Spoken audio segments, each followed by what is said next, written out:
The sun had just risen over Delhi, painting the sky with soft shades of orange and gold. The city was slowly waking up, but inside the Prime Minister's residence, a rare and unusual meeting was about to take place. Narendra Modi sat in his study, his eyes focused on the clock, waiting for a guest he had never met before. This was not a political leader, not a business tycoon, but a woman who had lived far from the spotlight for most of her life, Lakshmi Pichai, the mother of Sundar Pichai, CEO of Google. For reasons known only to them, this meeting had been kept private. No reporters, no cameras, just a quiet conversation between two people from very different worlds. Lakshmi arrived with a calm but curious expression. Her hands were folded neatly in her lap as the car stopped at the gates. She had been told that the Prime Minister wanted to meet her personally, but the reason had not been revealed. She stepped out of the car, dressed in a simple sari, her warm smile hiding the questions in her mind. She had raised her son in a modest home in Chennai, teaching him the values of humility, respect, and hard work. Never once did she imagine that one day her journey as a mother would bring her to this place. As she entered the study, Modi stood to greet her with folded hands. There was a quiet respect in the way he looked at her, as if he already knew her story. "Welcome, Lakshmi ji," he said softly. "Thank you for coming. I wanted to meet you because sometimes, in the rush of modern life, we forget the roots from where greatness grows." His words caught her attention, but she still did not understand why he had called her here. They sat down across from each other, the room filled with the scent of fresh flowers and the faint ticking of the clock. Modi spoke about Sundar's achievements, how his leadership had inspired millions, and how his vision was shaping the future. But then his voice grew quieter. "Behind every great man, there is a foundation built in silence," he said. "I wanted to hear from you, Lakshmi ji, about the days before the world knew your son." Lakshmi hesitated. Her mind went back to the narrow streets of her neighborhood, the sound of children playing in the evening, and the soft light of a single lamp where Sundar would sit for hours, reading and learning. She spoke slowly, telling Modi about how Sundar never asked for much, how he walked miles to school when the bus was too crowded, and how he always treated everyone with respect, no matter their background. As she spoke, Modi listened without interrupting, his eyes reflecting genuine interest. But there was something else in his expression, something Lakshmi could not quite read. And then, just as she was about to finish her story, Modi leaned forward and said something that made her heart skip a beat. "Lakshmi ji, there is something I must tell you," he said. "It is about your son, and it is something he does not know." Her hands tightened on the edge of her sari. She had not expected this. What could the Prime Minister possibly know that Sundar did not? Was it something good, or something that would change everything? The room felt suddenly smaller, the ticking clock louder. Lakshmi looked at Modi, waiting for him to continue, but he paused, as if measuring his words. "This is not just about business or technology," he said. "This is about the kind of man Sundar has become, and the world that is watching him. And I believe you deserve to know before he does." Her breath caught in her throat. The silence between them grew heavier. She knew whatever he was about to say would stay with her forever, and in that moment, Lakshmi Pichai felt the first ripple of a truth that could change her son's day and maybe even his life. Lakshmi sat in silence, her eyes fixed on Modi, waiting for the words that seemed to hang in the air like a heavy curtain. She had come here thinking it was a simple meeting, perhaps just a polite conversation, but now she could feel something deeper, something that carried weight. Modi leaned back slightly, his gaze steady, as if he wanted to choose each word with care. "Lakshmi ji," he began, "your son has achieved more than many dream of. But there is something I witnessed recently that moved me in a way few things do. It was not on television, not in a public speech, not in a meeting with leaders. It was something private, something small in the eyes of the world, but in truth, it was enormous. Her heartbeat quickened. "What was it?" she asked softly. Modi smiled faintly, but it was the kind of smile that hides deep meaning. "I was at an event abroad, one where Sundar was also present. After the event ended, the guests were leaving, but I noticed Sundar did not leave immediately. He stayed behind. At first, I thought he was speaking to some officials, but then I saw he was standing with a young boy, no older than 12, who looked nervous and shy. There was no camera, no crowd, no publicity. Sundar bent down so he could look into the boy's eyes, and they spoke quietly for a long time. Lakshmi listened, her breath held. Later, Modi continued, I learned that the boy was the son of a janitor working at the venue. He had been too afraid to approach Sundar, but Sundar noticed him standing in a corner, clutching a small notebook. He walked to him, introduced himself, and asked about his dreams. The boy said he wanted to build something for his village, so children could learn without traveling far. Sundar took the notebook, signed it, and told him, don't wait for the world to notice you. Start now, with what you have. Then he gave the boy his personal email and told him to write whenever he needed help. Lakshmi felt a deep warmth rise in her chest. She had always known her son valued people more than titles. But hearing this from someone else, especially the Prime Minister, was something else entirely. But then Modi's voice grew more serious. What struck me most was what happened next. As he left, Sundar quietly spoke to one of the organizers. He asked him to keep his identity hidden from the boy's family for now, because he wanted to help them without them feeling indebted or overwhelmed. He told them he would arrange for the boy's education and resources in a way that would never embarrass them. Lakshmi ji, your son has power, yet he chooses humility. And this is why the world needs leaders like him. Lakshmi's eyes grew moist, but before she could speak, Modi leaned forward. But there is a reason I am telling you this before him. I am planning to honor this act in a way that will inspire millions, but I want you to prepare him. Such recognition can be heavy, and sometimes it changes how people are seen. I want him to carry it with the same grace he carries his work. Her hands trembled slightly. She had seen Sundar face many challenges, but she knew this was different. This was not about technology or success. This was about his heart, his values, his humanity. She nodded slowly, understanding that her role as a mother was not over. There was something she would need to say to her son, something that would remind him where he came from, even as the world looked at him with new eyes, and somewhere far away, in a different time zone. Sundar Pichai was going about his day, unaware that a conversation between his mother and the Prime Minister of India was quietly shaping what was about to come. Thousands of miles away, in California, Sundar Pichai sat in his office at Google's headquarters. His desk was filled with reports, new proposals, and the constant buzz of innovation, but his mind was somewhere else. He had received a short message from his mother earlier that day. It simply said, I need to speak to you tonight. It is important. Those words from Lakshmi Pichai were not common. She was not the kind of mother to call her son for small matters. If she said something was important, it usually meant it would touch his heart in a way no business meeting could.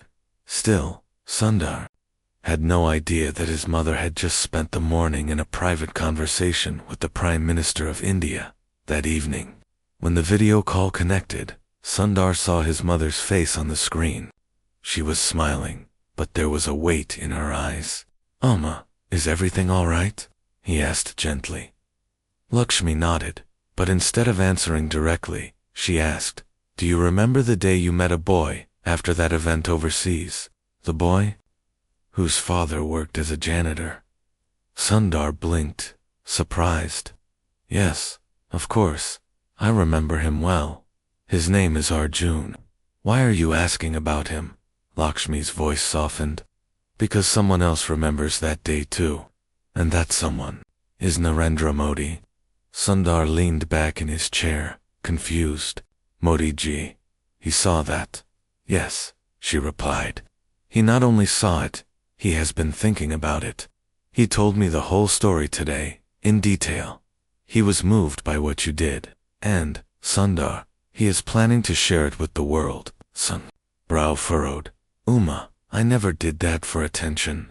I didn't want anyone to know. It was between me and that boy. I know, Lakshmi said softly, and he knows too. That is why he told me first. He wanted me to prepare you, because when something like this becomes public, it can change how people see you. Some will admire you more. Some may question your intentions. But your heart must remain the same. There was a long silence. Sundar stared at the desk, remembering Arjun's shy smile and the way his small hands had clutched that notebook. The thought of the moment becoming a public story felt strange, almost uncomfortable. But then he looked at his mother, and her voice broke through his thoughts. Son, Lakshmi continued, the world knows you as a CEO, but I have always known you as the boy who used to give half of his lunch to a friend who had none. This moment, if shared, could inspire children everywhere to believe in kindness. Maybe this is not about you. Maybe this is about them. Sundar felt a shift inside him. He realized that sometimes a story is not told to praise the person in it, but to plant seeds in the minds of others. And if his small act could make someone else do the same, perhaps it was worth it. But before he could respond, Lakshmi's expression changed slightly. There is one more thing, Sundar, she said. When Modi ji told me about that day, he also said something strange. Something that made me feel there is more to this than just recognition. He said that your kindness that day reached someone you have never met, and it changed their path. Sundar's curiosity grew. Who? He asked. Lakshmi shook her head slowly. He didn't tell me. He said you will find out soon enough. Sundar sat back, his mind racing. Who could it be? And how could one small conversation with a boy have changed the life of a stranger? The night after speaking with his mother, Sundar found it hard to sleep. The question kept turning over in his mind. Who was this unknown person whose life had been changed because of something he did without thinking? He had met countless people in his career, given speeches, held private discussions, and quietly helped when he could. But this was different. Modi's words, passed through his mother, hinted at something personal, something far beyond the reach of a business transaction or a public initiative. The next morning, he sat in his office earlier than usual. The building was still quiet, with only a few early employees moving through the glass corridors. He opened his laptop and began searching his calendar from the event his mother had mentioned.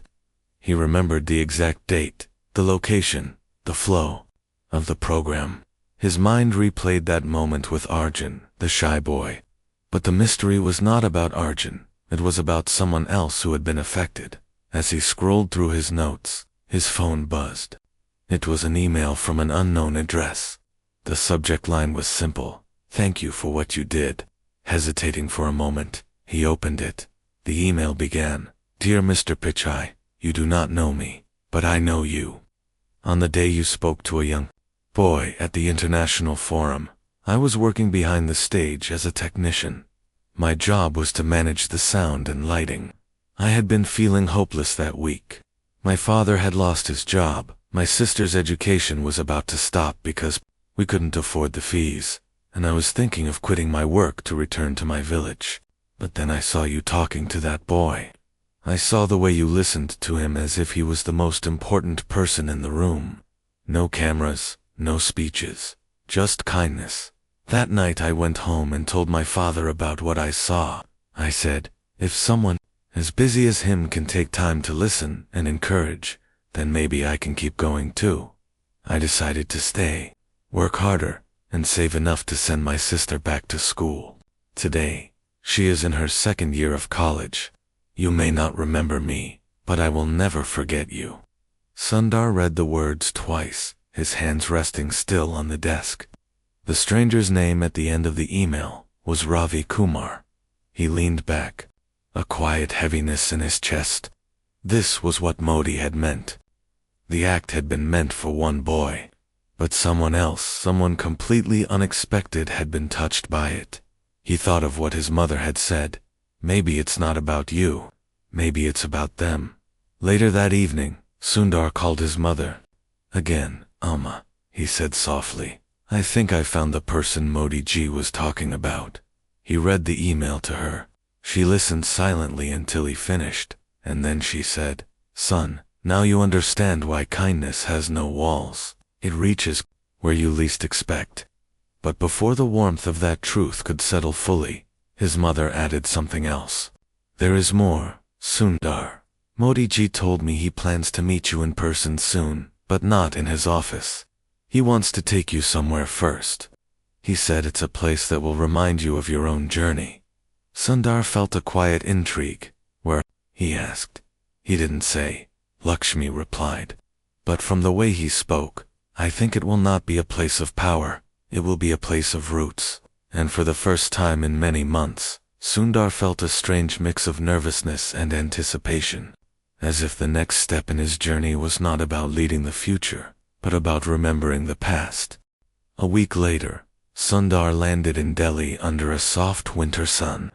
The air was cool, carrying the faint scent of morning tea from the stalls near the airport. There was no media, no grand reception, just a quiet black car waiting for him. Inside, Narendra Modi sat with a warm smile and folded hands. Welcome back, Sundar, he said. Today, we take a small journey. No speeches, no meetings, just a visit. The car moved through the streets of the city, passing the familiar mix of modern buildings and old markets.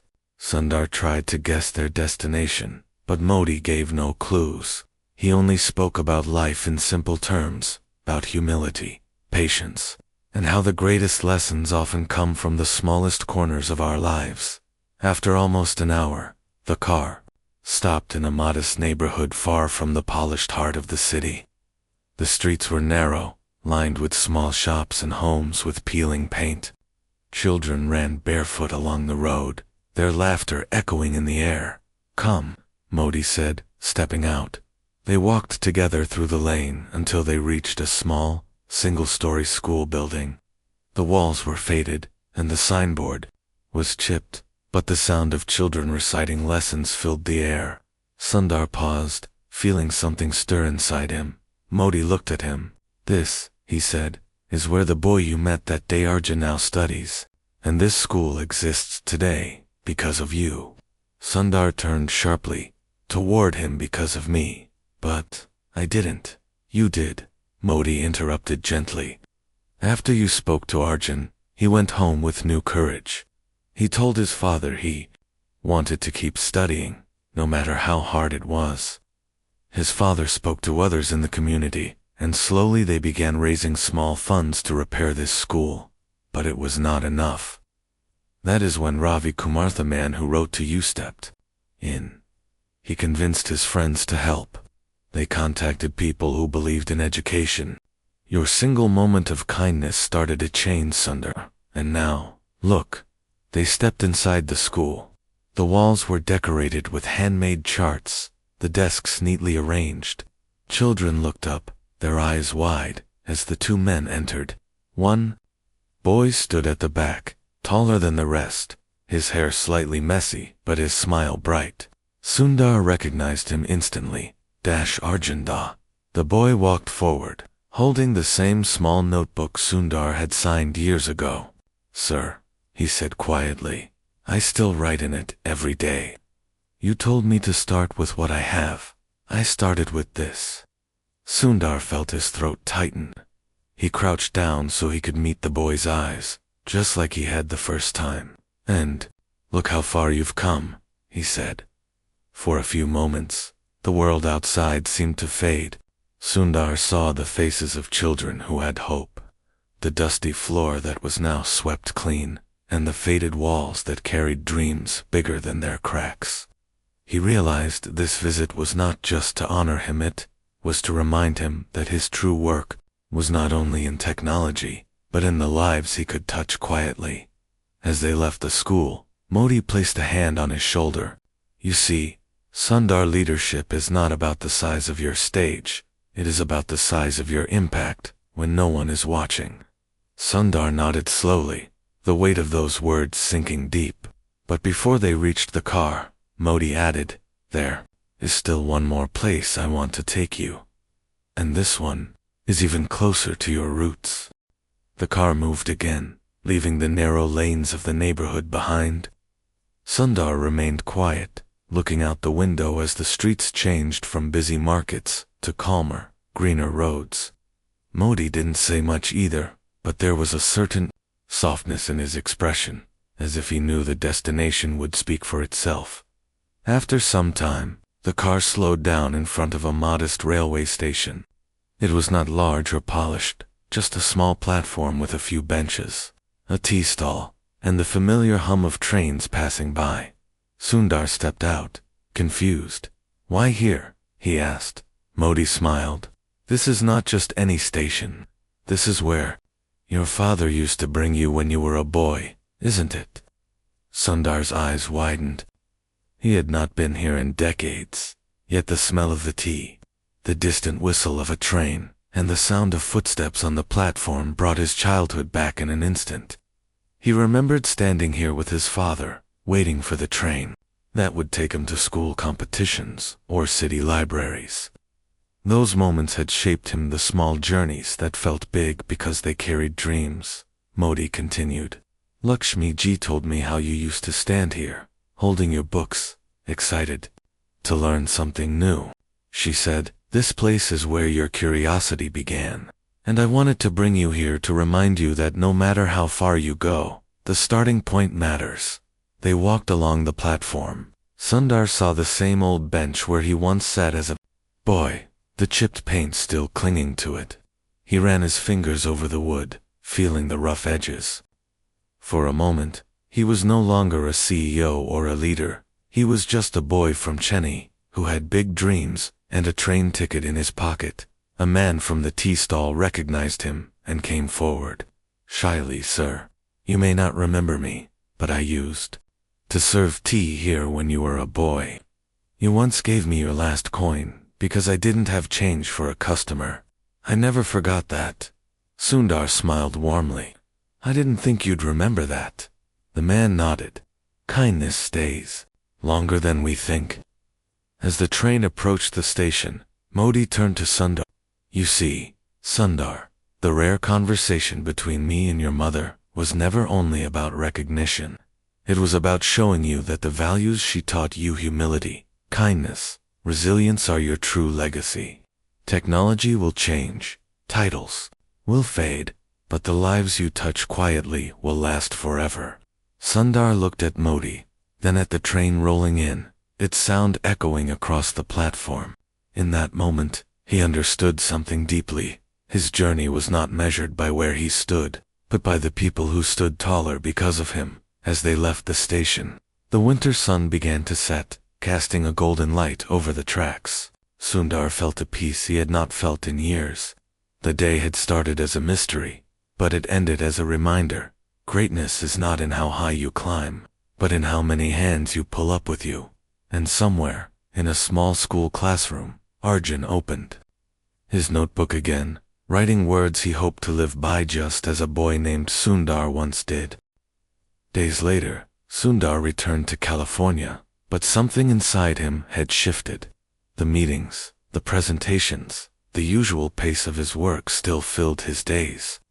Yet his mind often wandered back to the small school, to Arjun's notebook, to Ravi Kumar's email, and to the quiet railway station from his childhood. One evening, as the sun dipped behind the glass towers of the city, Sundar sat at his desk, staring at the same notebook he had carried since college. It was old, its cover faded, but it still held his earliest ideas and sketches. He remembered the words he had once written to himself. "Build something that outlives you." That night, he called his mother again. "Amma," he said, "I think it's time I do something more for the children back home. Not just a donation, not just a single school, something bigger. Something that can keep going even when I'm not here." Lakshmi listened quietly, her heart swelling with pride. What do you have in mind, son? A network of learning centers, Sundar explained, his voice steady but full of energy. Places where children from small towns and villages can get access to technology, books, and mentors. No barriers, no fees. We'll start in the place where Arjun's school is. Then we'll grow from there. Over the next few months, the plan began to take shape. Sundar used his connections not to seek attention, but to bring together people who believed in the same dream. Teachers volunteered, engineers offered old laptops, and local communities promised to help maintain the centers. Each place would be simple, but it would hold the most powerful tool opportunity. When the first center opened, Sundar was there in person. It was in the same neighborhood as Arjun's school. The children's eyes sparkled as they stepped inside, seeing computers for the first time, walls lined with books, and spaces to create and learn. Arjun was now a teenager, taller, more confident. He walked up to Sundar and said, "Sir, one day, I will help open more of these." Sundar smiled. "You won't just help Arjun, you will lead." As the day ended, Sundar stood outside, watching the children run in and out of the new center. The sun was setting, and the sound of their laughter mixed with the distant noise of the street. In that moment, he thought about everything: the conversation between his mother and Modi, the quiet kindness to Arjun, the unknown life of Ravi Kumar, the railway station, and now this. He realized that life's most meaningful achievements often grow from the smallest seeds, seeds planted not for recognition, but simply because it is the right thing to do. And as he turned to leave, he knew something for certain. No matter how far technology took him, his truest legacy would always be written in the lives of people whose names the world might never know.